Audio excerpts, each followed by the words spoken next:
Сәлеметсіздер ме? Бүгін біз үй жағдайында жасалатын, өте оңай әрі тез жасалатын дрожж қосылмаған тестіден пирожки жасаймыз. Ол үшін біз ең алдымен 2 штук жұмыртқаны жарып аламыз. Потом үстіне шай қасықпен 2 шай қасық тұз саламыз. Сосын 1,5 шай қасық ас содасын саламыз. Потом 2 үлкен қасықпен шекер саламыз, 2 ас қасық. Потом барлығын араластырып, жақсылап араластырып аламыз.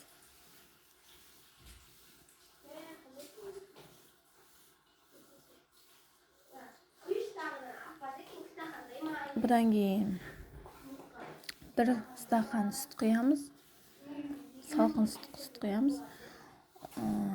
Мен 1 стақан салқын сүт қойдым, 1 стақан салқын су қойдым. Сіздер 2 стақанды сүт құйсаңыздар да болады, немесе мен сияқты етіп істесеңіздер де болады. Сосын жай-жайдан ұнды аз-аздан салып отырып, жақсылап қамыр илейміз. Қатты да емес, қатты жұмсақ та емес, орташа етіп қамыр илейміз.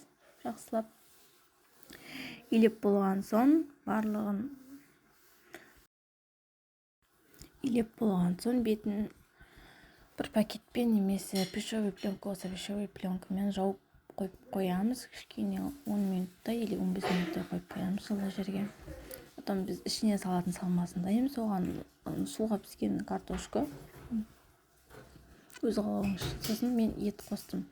Үйде дайын тұрған, суға пісіп дайын тұрған қой еті немесе жылқы етін жақсылап турап жаңағы картоптың үстіне саламыз. Тұзын, бұрышын бәрін салып араластырып, салмасын солай істейміз. Сосын біз дайындаған пирожкидің дайындаған тестісін бәрін бөліктерге бөліп дөңгелектеп шариктер жасай бастаймыз.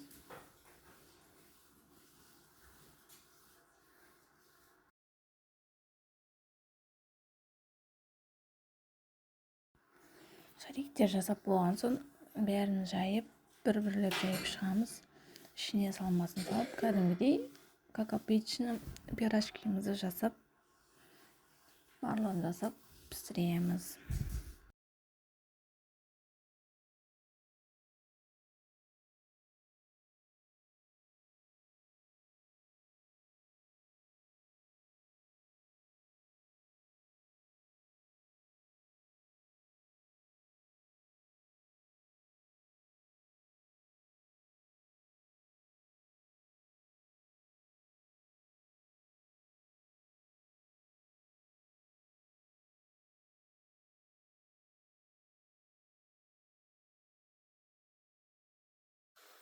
Табаға майды жеткілікті түрде салып, астын қыздырып қойып, майға салып, барлығын қуырып аламыз. Күшті болып шығады пирожки.